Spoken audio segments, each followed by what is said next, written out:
그러니까 여기서부터 이제 비극이 시작되는 거예요. 그러니까 그것만 계속 하니까 계속 2, 3등급 거기서 못 넘어가는 거예요. 오히려 그런 능력이 없는 애들이 이제 다 그냥 다 털리는 거예요. 그래서 앞으로 길러야 되는 능력은 뭐냐 하면은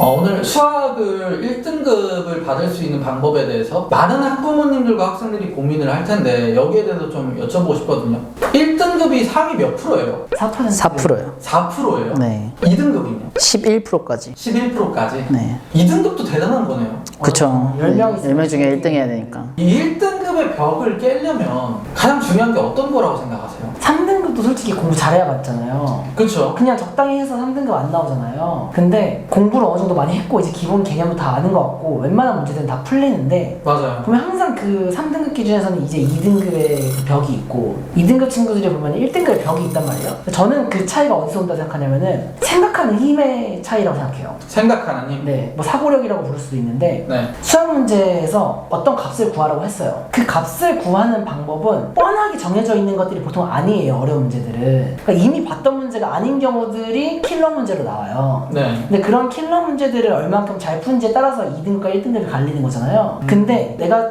본 적 없는 이 문제를 풀 때 그거를 풀 수 있는 학생과 풀 수 없는 학생의 차이는 뭐냐면은 풀 수 있는 학생은 처음 보는 문제를 스스로 풀어보는 연습을 많이 한 거예요.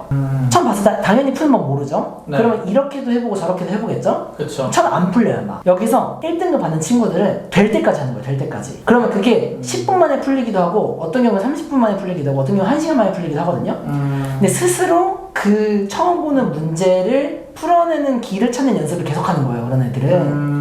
근데 하다 보면은 그게 1시간 걸리던 게 30분 걸리게 되고 10분 걸리게 되고 5분 걸리게 되는 거거든요. 네. 근데 1등까지 못 올라가고 2등급 내지는 3등급에서 머무르는 친구들은 그거에 대한 연습이 덜 하는 거예요.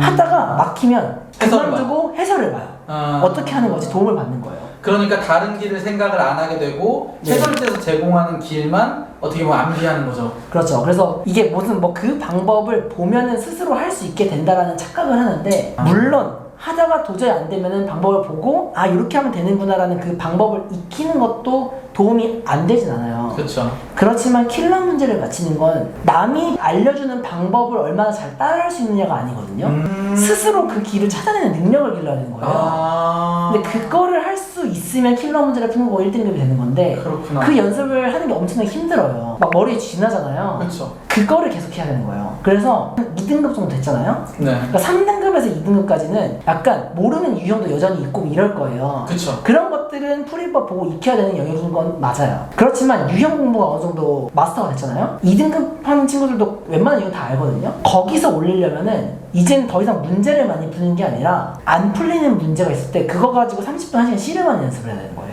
이거 모르시는 분들도 있을 것 같아서 약간 정보 차원에서 말씀드리면 요새 수능이 좀 많이 바뀌었어요. 그러니까 트렌드가 어떻게 바뀌었냐면 그 예전에는 어떤 느낌이었냐면 뭐 30문제 있으면은 한 20문제에서 25문제는 다 보면 기출 어디서 봤던 느낌인 거예요. 그리고 그 킬러 문제 두세 문제만 처음 보는 거고 그래가지고 나머지 아는 것들 빨리 풀고 그 다음에 킬러의 시간 쫙 쏟아가지고 풀고 약간 이런 느낌이었거든요. 맞아요.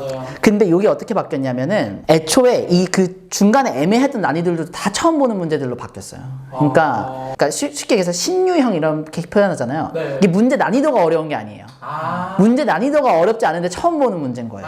그러니까 이런 문제들로 4점짜리들이 쫙 깔려요. 그래가지고 킬러 난이도는 쉬워지면서 준 킬러가 많아졌다 이런 표현 쓰거든요. 네. 근데 제가 보기엔 준 킬러가 아니에요 이게. 그러니까 그냥 신유형인 거예요. 네. 근데 애들은 처음 본 거니까 준 킬러로 느끼는 거예요. 그래가지고 되게 재밌는 통계가 어떤 게 있었냐면 이게 재작년 수능 기준인데 1등급 커트가 낮아졌거든요. 네. 그 말은 그냥 단순하게 생각하면 어려워졌다고 느끼는 거죠. 그쵸? 네. 근데 만점자는 많아졌어요. 이게 의미하는 게 뭐냐? 절대적 시험 난이도는 오히려 나아졌다. 그쵸. 처음 보는 것도 풀어낼 수 있는 능력을 갖춘 애들은 쉽게 느껴지는 거고 오히려 그런 능력이 없는 애들이 이제 다 그냥 다 털리는 거예요. 그냥 암기식으로 이거 유형 수능이 외우고 이렇게 바뀌었어요. 그래서 전 되게 바람직한 방향이라고 보거든요. 네. 내가 처음 본 문제도 풀어낼 수 있는 능력을 길러야 된다. 근데 그게 꼭 무슨 어려운 문제만 적용되는 게 아니에요. 그러니까 공부하면서도 처음에 공부할 땐 다 처음 보는 문제일 거잖아요. 그럼 그때 공부할 때 내가 막혔다고 해가지고 바로 답 짚히고 몰라요 별표 치고 설명 듣고 그러니까 이런 거 하면 안 된다는 거예요. 네. 거기서 안 풀린 상황에서도 내가 배웠던 개념 가지고 적용해가지고 최대한 풀어보려고 하고, 그러니까 이런 걸 많이 해야지 된다는 거죠. 근데 진짜 힘든 것 같아요, 그게. 그리고 이제 수능 공부하는 친구들 입장에서 수학만 공부하는 것도 아니고 시간이 진짜 여유로운 것도 아니잖아요. 네. 그러다 보니까 내가 심화 문제에다가 시간을 얼마나 투자해야 되는지, 그걸 어떻게 생각을 해야 된다는 건지 혼자서 그런 걸 해본 적이 없고, 대부분 강의로 듣거나 해설지를 보면서 그 길을 따라가는 것에만 익숙한 것이 대부분의 학생들인데, 네. 여기에 대한 연습을 어떻게 해야 될까요? 좀 더 구체적으로 알려주세요. 네, 제가 실제로 애들한테 시키는 방법을 말씀드릴게요. 제가 애들한테 이제 공부 뭐 약간 어느 정도 되는 애들이에요. 그러니까 한 2, 3등급 정도 나오는데 네. 1등급 못 나오는 애들, 이런 애들 있어요. 그런 애들 이제 킬러, 준킬러 이런 것들 이제 연습시켜야 되잖아요. 킬러 문제를 예를 들어 만약 10문제를 갖다 줘서 풀라고 시켜요. 그러면 10문제 중에 한 2-3개 풀고 7, 8개 모른다고 별표 쳐서 와요. 7, 8개 자기 능력을 못 푼다 이 얘기잖아요. 포기를 해버리는 거죠. 네, 그럼 제가 거기서 내가 이거 쌤이 이거 시간 무제한으로 줄 테니까 이거 다시 풀 수 있는 데까지 다 풀어. 최소 한 문제당 15분 이상씩 고민해서 갖고 와. 이렇게 시키거든요. 네. 애들이 막 해가지고 와요. 풀면 그 수영이 또 2-3개 또 맞춰요. 못 풀었다고 하는 7, 8개 중에서 2-3개는 맞춰요. 그 다음에 4-5개에서 또 한 번 더 시키는데 그럼 한두 개 맞추고 나머지 또 한 4-5개 또 몰라요. 이제 그렇게까지 하고 모르는 건 이제 진짜 모르는 거예요. 그것들에 대해서는 알려주죠. 여기서의 핵심은 뭐냐? 그 전에 스스로 생각해서 맞출 수 있었던 문제들에 대해서 그렇게 안 하고 있었다는 거예요, 애들이. 그래서 포기를 해버리는 거죠. 네, 근데 대부분 애들이 이래요. 그래가지고 구체적인 방법은 뭐냐면 일단은 문제 풀다가 막혔다. 일단 한 문제에 대해서 최소 10분 이상은 고민해야 된다. 근데 애들이 10분 이상 고민 안 해요. 2-3분 하고 방법 안 떠오르면 그냥 모른다 별표치 막 넘어가요. 머리 지나는 느낌이잖아요. 그렇게 하는 가장 결정적인 이유가 뭐냐면 숙제가 많잖아요. 나 오늘 50문제 풀어야 되는데 이 한 문제 가지고 2-30분 붙잡고 있으면 숙제 못 하잖아요. 그쵸. 그래가지고 넘어간단 말이에요. 그러니까 여기서부터 이제 비극이 시작되는 거예요. 사실 50문제 중에 아는 것만 풀고 넘어간다는 소리잖아요. 그러니까 그것만 계속 하니까 계속 2-3등급 거기서 못 넘어가는 거예요. 그럴 때는 그래서 과감하게 양을 좀 줄이고 계속 고민하는 시간을 갖는 게 훨씬 더 실력을 빨리 늘릴 수 있는 건데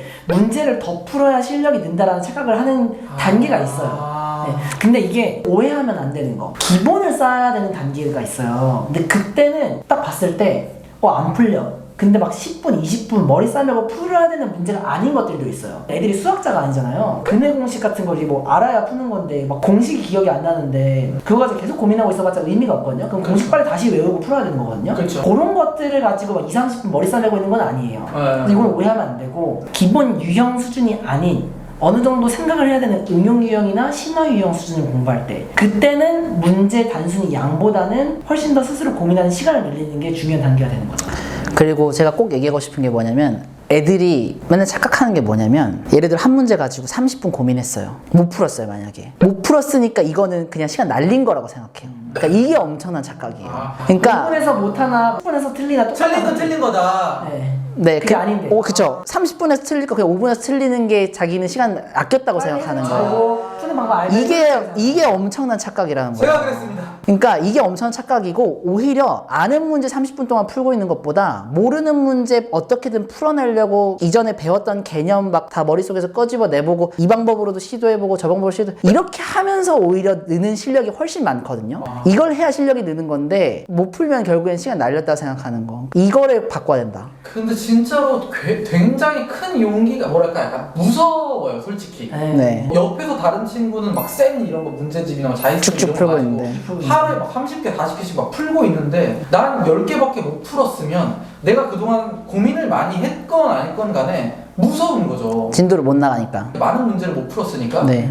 무서운 거죠. 만약에 그런 경우는 약간 어떤 식으로 좀 절충할 수 있냐면 예를 들어 하루에 만약에 수학 공부 3시간 한다고 쳐봐요, 만약에. 그런 양에 대한 걱정이 되면 2시간 동안 그럼 양 나가는 공부 해요. 1시간은 그러면은 심화하는 거 쓸 수 있잖아요. 그렇죠? 그러니까 이거를 분배를 해가지고 이 고민하는 훈련은 무조건 해야 된다.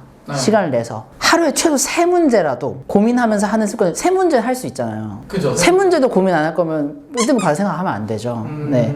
3문제면 1시간이면 3문제 정도 할 수 있단 말이에요. 네. 최소 그만큼이라도 하는 습관을 들이는 것과 들이지 않는 것은 하늘과 땅 차이다. 1등급으로 갈 수 있는 가능성이 생기는 것과 생기느냐? 아닌 네, 것의 그쵸. 차이다. 학부모님들이나 학생들이나 이거를 영상을 보면은 진짜 그럴 것 같아요. 약간 머리로는 이해를 했는데 무서운 거 있잖아요. 네. 그런 게 확실히 그래도 있을 것 같아요. 이거 실천하는데 도움되는 거 팁 하나 넣어드리면은 30분 고민하는 거 말고 훨씬 더 쉽게 실천할 수 있는 거 있거든요. 저희가 학원에서 시키는 건데 막 킬러 문제 이런 거 30분 동안 고민할 단계가 아닌 애들 있잖아요. 네네네. 기본 문제 공부하는 친구들. 네. 그런 친구들을 저희가 뭘 시키냐면은 틀린 문제 한 번만 더 풀어봐. 이걸 해요. 저희 틀린 문제 바로 절대 안 알려주거든요. 네. 무조건 무조건 한 번씩은 더 풀게 해요. 절대 안 알려줘요? 바로 안 알려 절대. 바로는 안 알려주죠. 절대 바로 안 알려줘요. 그러니까 틀리면은 다시 풀게 시키는데 그러면은 기본 문제일수록 다시 맞히는 비율이 많아요. 그러니까 10개 틀렸으면은 생각보다 한 3개에서 5개 사이 맞춰와요. 근데 그거 보면은 계산 실수하는 것들이 있고 그쵸. 두 번째로 조금만 더 생각하면 할 수 있는 건데 조금을 더 생각 안 해가지고 틀리는 것들이 한 3분만 더 생각해서 풀 수 있는 문제들이 있어요. 그럼 아이들이 공부할 때 뭘 하냐면은 첫 번째 계산 실수를 줄일 수 있고요. 두 번째로 조금 더 생각하는 연습이 되는 거예요. 아이들이 보면은 그 수준에서 그런 연습을 30분씩 머리 싸매가지 않아도 할 수 있어요. 거기서부터 출발하면 돼요.